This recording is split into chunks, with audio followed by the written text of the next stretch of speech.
Vakomana vanaNick Mangwana vanyatso kuuya vachisvotesa macitizens. Sezvamunoziva kuti aiwa vanaNick Mangwana ndo vakomana kave the regime, ndo vari kuinvolviwa in meddling yemapolls aiwa ekuNamibia. Anouya muzuva ranhasi achitaura mashoko ekuti aiwa kunyange neanowanzwa vanyatso kuti vakomana ava aiwa Mwari anomboraramisire kuvanhu vakadai so, vanhu vane utsinye nemacitizens. Sandapinda mashoko anobuda nyorwa panapa, ndobva subscriber or turn on the bell icon. Tinoda paendo yaNick Mangwana anoposta flag yekuNamibia muri kuona yonyora chiti Namibia kwakafamba zvakanaka.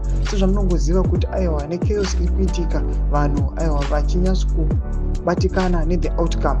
Panapa tinoona kuti vanhu vachireply vachiti but musiye kahunhu kekukanda congratulatory messages before official results are announced. Akasi Bull kano kupisa maZimbabweans ebed name.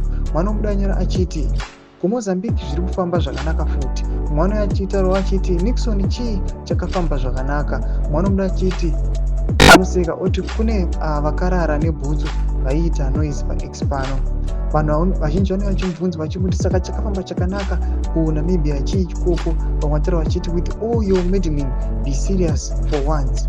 Mwana muda achiti nhai Niki kubva musi wa27 kusvika musi wa30 vanhu vachivhota ndo zvaunoti zvakafamba zvakanaka here? Hakuna chisingapfuuri. MaRevolutionary Party aiwa muchangobva pabatizisei ipapo. Ndo mashoko ataona kuti aiwa nemaresponses ari kubva kumacitizens. People they are saying aiwa maRevolutionary Parties yenyu mungataurisa kana mungaya muchidada muchida kubhowa macitizens, but must be in mind kuti aiwa muchapabva pachipawa ipapo kupinda vanhu vanyatso kuita zvinhu chaizvo nemazvo. Tose mafungiro enyu muri kudii pamusoro pemashoko atinoona kuti aiwa vakaona naNick Mangwana vanouya vachida kunyatso kusvotesa macitizens. Pinda comment section medu mudze mafungiro enyu, subscribe or like, turn on the bell icon.